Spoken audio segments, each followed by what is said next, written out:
Y este mes se inició la campaña de vacunación contra el virus del papiloma humano para niñas de cuarto a octavo básico. Sin embargo, hay personas que voluntariamente eligen no aceptar esta inyección. Queremos conversar sobre ese tema de fondo, aquellos grupos que promueven precisamente dejar de lado y descartar las vacunas. Para ello nos acompaña la ginecóloga infanto-juvenil Andrea Schilling. Gracias por estar con nosotros. Bienvenida. Gracias a usted. Hola, buenos días. Doctora, estos grupos antivacunas han cobrado mucha fuerza en el último tiempo. Hace algunos años ya empezó el debate acá en Chile y ha ido cobrando fuerza, al parecer. ¿Cómo están primero las tasas de vacunación y de alcance de esta vacuna en particular contra el virus del papiloma humano acá en Chile?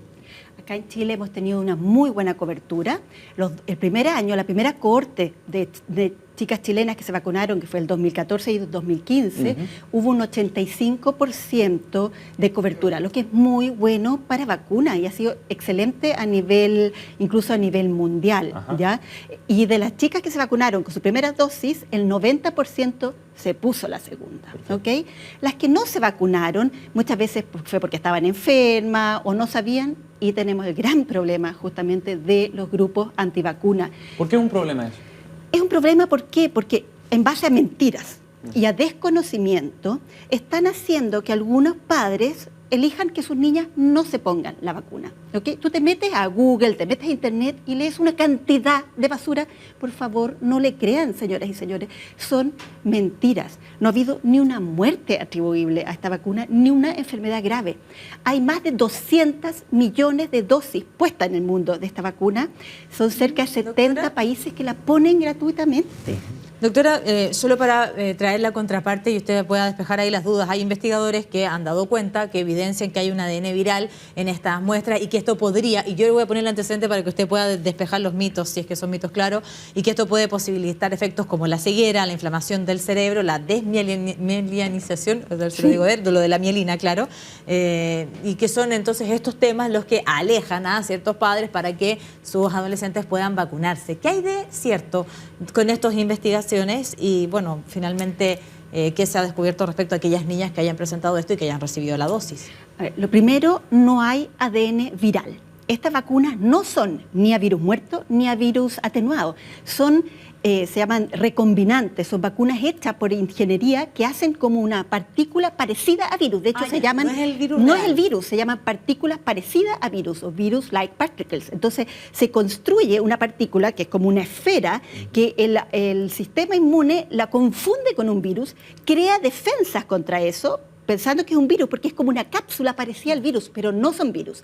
Y estas enfermedades en particular, el sistema nervioso central, como tú decías, la desmielinización y todo eso, se ha estudiado y se ha visto que no son más frecuentes en las niñas que se ponen la vacuna versus las que no se la ponen. Son igual de poco frecuentes, o sea, no tienen nada que ver la vacuna con esas enfermedades graves del sistema nervioso central. Solo para seguir despejando dudas, es que esta no es una vacuna con un ADN viral. En todo caso, ¿cuál es el problema con las vacunas que tengan ADN viral? Si finalmente entregan la inmunidad que uno requiere, ¿no? A ver, cuando es puro ADN, porque uno sacó pedacitos, tampoco es problema. Pero efectivamente las vacunas que no tienen nada que ver con esta, que son virus atenuados, en algunas personas, sobre todo si están con las enfermedades bajas, pueden hacer una enfermedad parecida al virus. Pero esas son otras vacunas. No tiene nada que ver con esta, que como tú dices, no tiene ADN. Y lo único que hace es que uno cree las defensas. ¿Cuál es la idea?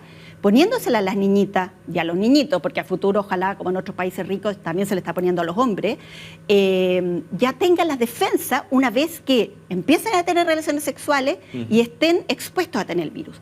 Pensemos que 1 de cada 2 adultos que ha tenido relaciones, en algún momento tiene o tendrá el virus. Así que de nosotros 3, al menos 1 ya ha tenido o tuvo el virus. Entonces, si yo cuento con la vacuna antes, me voy a poder defender. No adquirir la vacuna. Y ojo que no estamos hablando solo del cáncer del cuello del útero. Esto también protege contra el cáncer de vulva, de vagina, aunque son menos frecuentes, el cáncer de ano, que afecta a hombres y mujeres y está aumentando todo el mundo, el cáncer de orofaringe, que es garganta, que es la base de la lengua, las amígdalas, que está aumentando en todo el mundo. ¿Por qué hablamos de cáncer del cuello del útero? Porque, claro, es el más frecuente. ¿Y pero qué prevalencia tiene acá en Chile? En Chile se siguen muriendo casi 2 mujeres al día. Al día de cáncer de cuello del útero, ¿ok? Son entre 10 y 15 a la semana. Y tú me dirás, y quizás estos grupos antivacunas dicen, bueno, para eso existe el Papa Nicolau. Cierto, señores, si no se lo ha hecho, vaya a hacerse su Papa Nicolau. El Papa Nicolau es una prueba para que ve si uno ya tiene el virus y si ya tiene un cambio precanceroso, tratarlo y que no te llegue un cáncer. Claro, pero la ojo, detección precoz la detección un buen precoz. pronóstico. Pero en Chile, una de cada 2 de estas mujeres que se mueren al día de un cáncer nunca se había hecho un PAP. Doctora, quiero avanzar en un tema más amplio y que usted también ha conocido porque los grupos estos llamados antivacunas en algún momento hicieron ruido con las vacunas que se les suministraban a los niños, con el temor de que sean preservadas con el timerosal, que es el mercurio, y que esto podría haber sido la causa del autismo. Entonces, a primera cuenta, cuando uno se acerca a estos grupos y señala por qué no la vacuna contra el papiloma humano, son niñas que ya a esa altura, si es que tuvieran un autismo, ya lo tendrían declarado hace algún buen tiempo y además no está preservada con el timerosal, como usted me explicaba. ¿Qué es lo que pasa con estos grupos antivacuna que se oponen desde distintas lógicas para que los hijos o hijas sean inoculados? A ver, número que a una persona que tuvo, una mamá que tuvo un problema con su niño, uno entiende que busca cualquier explicación. ¿Ok? Y eso uno lo entiende, pero como grupos son criminales porque están diciendo cosas que son falsas. ¿Saben ustedes, señora y señor, que lo del timerosal fue un invento de un médico que inventó que el timerosal, él había estudiado a muchos niños y que estaba relacionado con el autismo? Cuando se demostró que eso era un invento, lo que pasa es que se publicó y se creyó en primer momento, a ese médico, que era un padre y un hijo, les quitaron la licencia de médico en Estados Unidos, porque se vio que todo era falso. Entonces estos grupos antivacunas y lo del autismo que se ha demostrado ahora y se ha estudiado en muchos países, no tiene nada que ver, pero se siguen basando en mentiras y falsedades. Y lo malo es que entonces estos grupos, cuando tú te metas a un blog, claro, salen millones de cosas, ¿no es cierto? Pero piense que esos grupitos que salen en internet van a saber más que los ministerios de salud de todos los países del mundo, que las organizaciones de salud, que las organizaciones los ministerios, las organizaciones de salud, los grupos de científicos. Es falso. Doctora, además que con los procesos de vacunación que ya llevan hartos años en nuestro país y en distintos países también, se han logrado erradicar enfermedades que en algún momento fueron mortales y que finalmente generaron muchísimo daño a determinadas sociedades. Entonces, ante eso, muchos padres señalan esto. Bueno, si la enfermedad ya está erradicada, la verdad es que no expongo a mi hijo en la medida en que no le pongo esta vacuna. Y por ahí surgieron algunos brotes, como por ejemplo lo que pasó con el sarampión, ¿no? Exacto, yo te decía, y por eso que encuentro que estos grupos antivacunas son asesinos en potencia. ¿Por qué? Porque hacen que niños y padres decían no poner la vacuna, pero se están muriendo. Entonces estos niños por estas enfermedades que supuestamente estaban erradicadas, ¿no es cierto? Como tú dices, hay niños que se murieron de coqueluche, hay niños que se han muerto de sarampión, hay aumento de polio, mellitus. Y esos niños, estas son enfermedades inmunoprevenibles, esos niños se murieron porque no les pusieron la vacuna. Por una negligencia, en definitiva. Por una negligencia Sí. de esos padres impulsados por los grupos antivacunas. Por eso digo que son asesinos en potencia. ¿Qué puede hacer la autoridad pública, el Ministerio de Salud, digamos, para poder prevenir y contrarrestar, digamos, estos fenómenos que con las redes sociales además cobran mucha más fuerza? Lamentablemente en la práctica pueden hacer poco, aunque por ley, en realidad esos padres que no le ponen las vacunas que son obligatorias dentro de los planes nacionales de inmunización, podrían ir a buscarlos con carabineros y entonces obligarlos.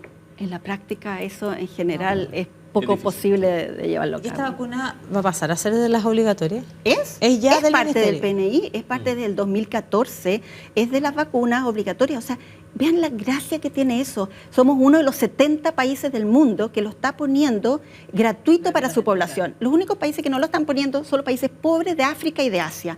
En Latinoamérica lo único que falta, porque Bolivia parte el próximo año, es Venezuela. O sea, tenemos una maravillosa esa oportunidad que se la pongan gratis a los niños y no se lo están poniendo. ¿Y esto significa que en generaciones futuras se podría erradicar el cáncer cervicuterino? Eso es lo que se planea. Eso es lo que se planea a largo plazo. Exactamente. Doctora, muchas gracias por haber venido esta mañana. Gracias a Muy ustedes. amable. Que tenga un buen día. Buen día. Gracias.